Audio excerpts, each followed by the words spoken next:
Okay everyone, so the next type of hair removal treatments we're going to talk about is the most common ones that are offered in the salon, or typically that people do at home, and they are temporary hair removal, and these are procedures that help to temporarily stop hair growth, know that the hair comes back and they have to come back to you, so it means that you might get a regular client. If you're a waxologist, you like that. If you're a client, it might be a little annoying to have to get waxed, but that's the price of beauty that we pay.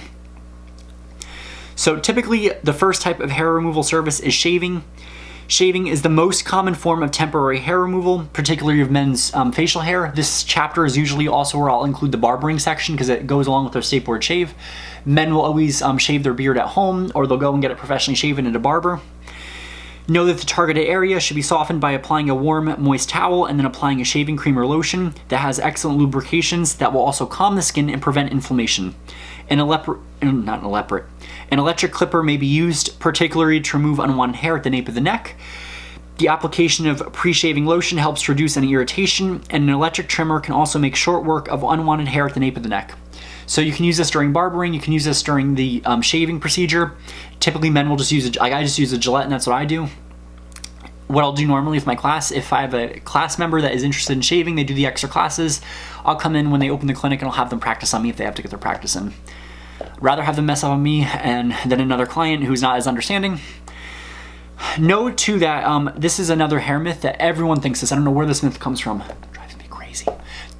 I usually hear it too when a person gives birth to a baby, they'll say, oh, shave the baby's head and it'll grow in quicker. I don't know where that came in. That is not true. That is false.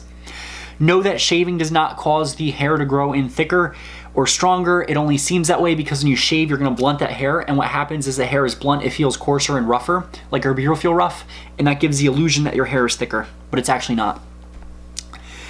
So the next common method of hair removal is tweezing. Tweezing, you're going to use tweezers to remove the hair. It's commonly used to shape your eyebrows if you're doing a brow shaping, or if you have a stray hair, you can just pluck out. Eyebrow arching is often done as part of a professional makeup service, so typically makeup artists will do this. Correctly shapen brows have a strong positive impact on the overall attractiveness of the face, and it can make or break a client's look. While we're on the topic of eyebrows, I want to, give you guys a very controversial topic, and this topic has ruined friendships, divided families, caused arguments. So pause this video, take 3 deep breaths. Ready? On the count of 1, 2, 3. Eyebrows. Yes, it's a very controversial topic. Everyone wants these eyebrows. It drives me crazy. The big, thick, hook-shaped, severe scowls brow. I personally do not like them. I think that they look like Captain Hook's hook if you do them wrong. Know that eyebrows should be proportionate to the person's face. I know it's a personal preference, but this is my own opinion.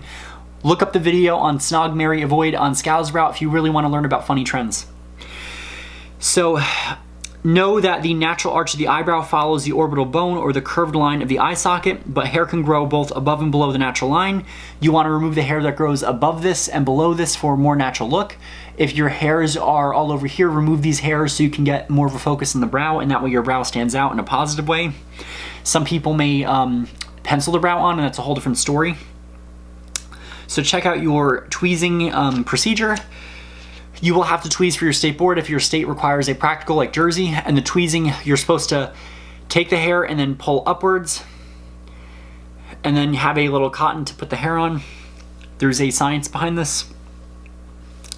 So now the next method of temporary hair removal is not a professional one. I personally have not seen professional depilatories. This is typically what clients do at home. They'll use products like Nair. So a depilatory is a substance that is usually a caustic alkaline preparation used for temporary removal of superfluous hair by dissolving it at the skin surface. It contains detergents to strip sebum from the hair and an adhesive to hold the chemicals in place to the hair shaft for 5 to 10 minutes necessary to remove the hair. During the application time, the hair expands and the disulfide bonds are broken. Finally, the chemicals such as sodium hydroxide, potassium hydroxide, and thioglycolic acid or calcium thioglycolate destroy the calcium bond, not the calcium bonds, the disulfide bonds. So all these caustic alkalins destroy the disulfide bonds completely. And what happens is when the disulfide bonds are gone, the hair is chemically broken down. It's turned into mush. The chemicals turn the hair into a soft, jelly-like substance, and the mask can be scraped off from the skin or washed off from the skin. Although depilatories are not used in the salon, you want to be familiar with them because some clients might have used them. Typically they smell really bad or like skunk. They made a Nair for men that is supposed to be they kind of clone it to smell like more masculine or smell better. I only used it once. It was so horrible. My skin was irritated and itchy. I had a lot of razor bumps from it. Depilatories may not always work. They even claim to make creams that have a permanent hair removal effect, but I do not know much about them, so I can't speak as much on products that claim to have permanent hair removal creams. Just know that they do exist, but you want to do your research on how they work. And typically a lot of your depilatories are not going to work as well. They might be, they're not going to work as well for men. They might be very thick. They may market it towards men. Typically what makes it work for men is two things. So yes, a man can use regular Nair or regular generic hair removal. Know that you're just going to have to increase the processing time, and typically products that have a higher alkalinity will have a shorter processing time because the pH is higher. But remember that slow and steady wins the race with this procedure. If it's too alkaline, you'll burn the skin. If you don't process it long enough, you won't get the result you want. So always your little patch test when you start to smell that really bad smell. What that is that sulfur gas is being released from the hair from when the disulfide bonds are broken, and that will give you a really distinctive smell that you're ready to wipe it off. It's kind of satisfying but kind of disgusting at the same time. Know that depilatories can be inflammatory to the skin and should not be used on sensitive skin types, or if a client is using a contraindicated medication. So if a client is using Retin-A and you put a depilatory over, be ready to rash up. Also know that if you wax after using a depilatory, you're going to cause a nasty reaction. You can always patch test according to the manufacturer's instructions to see if you have a reaction. They also give you a chart to check out, and it tells you appropriate hair removal procedures. Typically, waxing is appropriate for the face, upper lips, eyebrows, underarms, arms, bikini line, back, shoulders, legs, and toes and feet. Other areas like the bikini line, they recommend tweezing. I don't know why they'd recommend tweezing for the bikini line. I guess there's a few stray hairs. Depilatories are not recommended for the bikini line. For your tweezing, they only recommend tweezing for face, upper lips, eyebrows, bikini line, back or shoulders after waxing or sugaring. Depilatories they recommend for arms, back, shoulders, legs, and tops of feet and toes. Also know that an epilator is going to be something that will remove the hair from the bottom of the follicle. Wax is a commonly used epilator applied in either hot or cold form and is recommended by the manufacturer. Both products are made of resins of beeswax. Cold wax is somewhat thicker and does not require a fabric strip for removal. You'll simply take it out with a spatula, slide it on, and rip it in the direction you need to rip it in. This claims that waxing removes hair from the bottom of the follicle, but here's the issue with that. Some wax may not do that. Some of it just kind of tears it off, so it looks like it's all out of it. Sugaring is a procedure we'll talk about later, and sugaring does actually remove the bulb out of the follicle. So sugaring, and I use this with a grain of salt, technically it is temporary, but if you do it frequently, you can actually cause sugaring to cause permanent hair removal, which may be ideal. Sugaring is also ideal because it is vegan. It's only sugar, water, and lemon juice. Some waxes may not be vegan, so if your client is vegan, you always want to, be honest with your client. And if it's not vegan, be honest with them. Nothing is worse than having your client find out through someone else that the wax you're using is not vegan, and then you're claimed a dishonest or unethical stylist or waxologist. Also know that beeswax can cause an allergic reaction in some people. Always give a small patch test before using it. There's also other chemicals in waxes like the resins that can cause an allergic reaction. If I do any kind of wax, like I tried doing the middle part of my brow so I don't get a unibrow, I did it and the rash was so bad it was from here and it went all the way up. That's how bad my reaction was. So I sometimes do that on purpose so a student can see.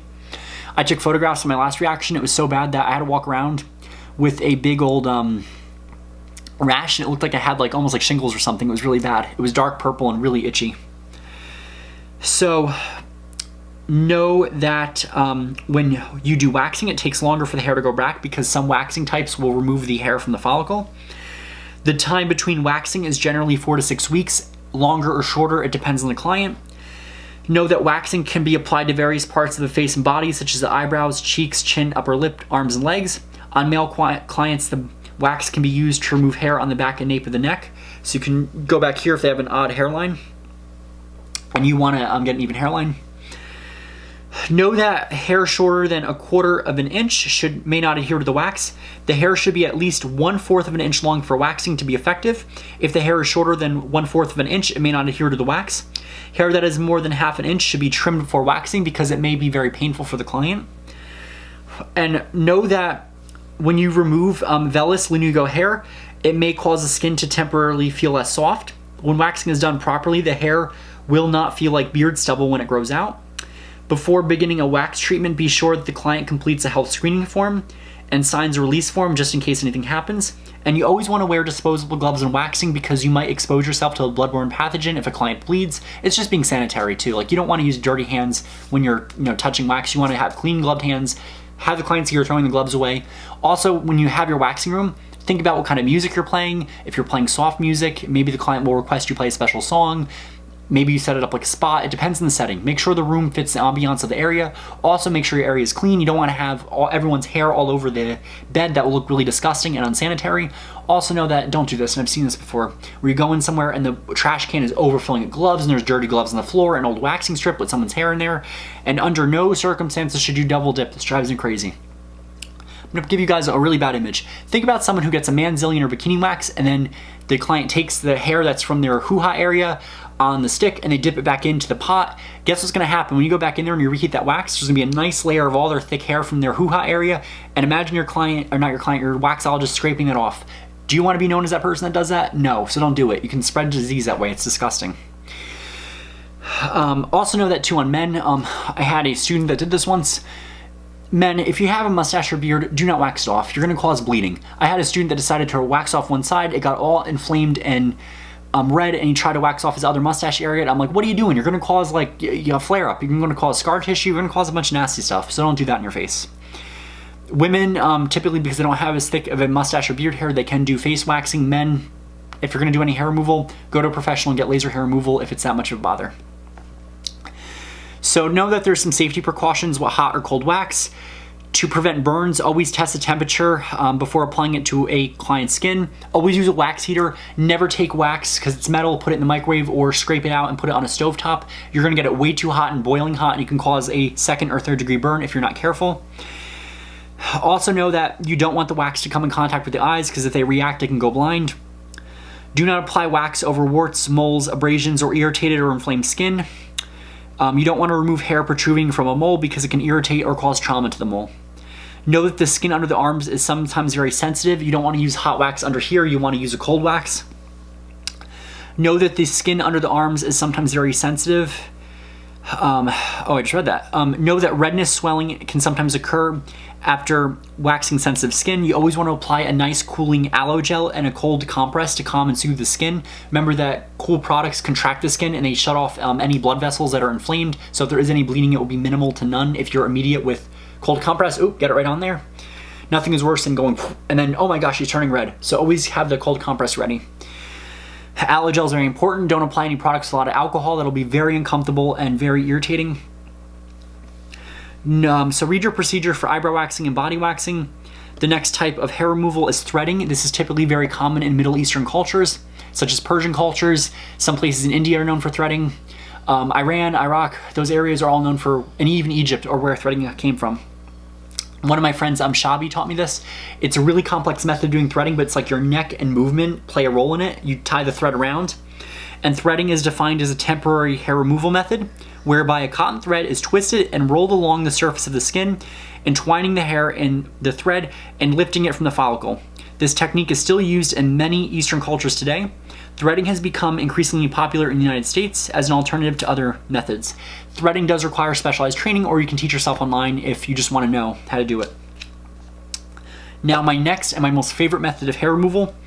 There's even specialized spas that do only sugaring in LA and New York, Miami, any big city. Sugaring is another temporary hair removal method that involves the use of a thick sugar-based paste and is especially appropriate for more sensitive skin types. Sugaring is becoming more popular and produces the same result as hot or cold wax. One of the best advantages of sugaring is that not only does it become permanent over time, it exfoliates the skin. It's safe to use on tattooed skin as long as the tattoo is healed. And you can remove the hair if it is only 1/8 of an inch long. And it's easy because when you want to remove the residue from the skin, it's very simple as taking warm water because it's only sugar, water, and lemon juice. You take a ball out and your ball of sugaring paste can be thick or thin as you want it. Some companies give you options. You can also apply sugaring with a fleece wax strip. With sugaring, you take it in a ball and you go in the opposite, if I remember correctly, I think it's in the opposite direction of the hair growth, and then you flick. It's a flicking motion that you're going. Look up the sugaring videos, get extra training in this. I cannot stress enough how important it is to know sugaring because it sets you apart. I also love sugaring because one ball is usually enough for any area you want to do. For men, typically you might need 1 or 2 balls and you'll charge more accordingly to the price because your money is usually your time and also the product. You take a ball and what it does is it melts in a body heat, and then over time this ball of like a almost honey color sugar paste, it looks like a caramel color, becomes whiter because it's taking off dead skin cells, it's exfoliating gently, but also darker because you're pulling out the hair. And it's so cool because you're actually pulling the hair out right from the root. The sugaring paste is able to melt down, go in the follicle, adhere to the hair follicle, and pull the bulb right out. So also know that threading, sugaring, and specialty waxing such as Brazilian are advanced techniques and they require training and experience. They're often available at trade shows, classes. Some cosmetology schools will end up offering an advanced aesthetic class. Make sure you take that to get additional training so you can market yourself. So become familiar with these procedures and these books. Typically a lot of it is all about being self-aware. When you're working with a client, make sure your room is clean, make sure you smell nice, don't have a smell like body odor or cigarettes. Nothing is worse than that because that will really turn a client off. Make sure you want to look happy, enjoy your work, always keep a client coming back, always sell your other friend's services. So typically your colorist in the salon will sell your sugaring service if a client's complaining, and you can sell, oh, very nice color, where do you get it done? We also have a board certified colorist that can help you. That's a way of how you want to promote your other friends.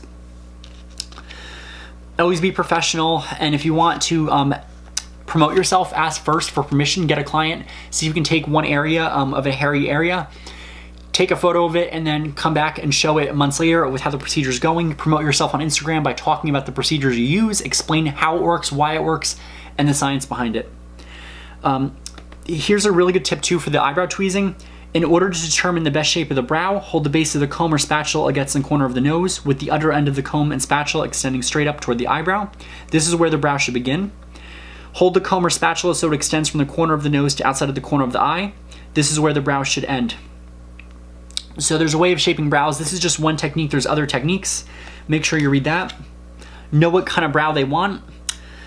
Know that you should also never leave the waxing heater on overnight. You'll start a fire. That's just common sense. And do not use an excessive amount of wax. It can spread and remove areas you don't want to remove. So if you're doing an eyebrow wax and it spreads, you'll accidentally take off part of the brow you don't want to take off. So that is our waxing chapter for you. Make sure you become familiar with it. And in the next chapter, we are going to be studying facials, so it'll be really interesting and really fun. So take a break and come back and learn some more.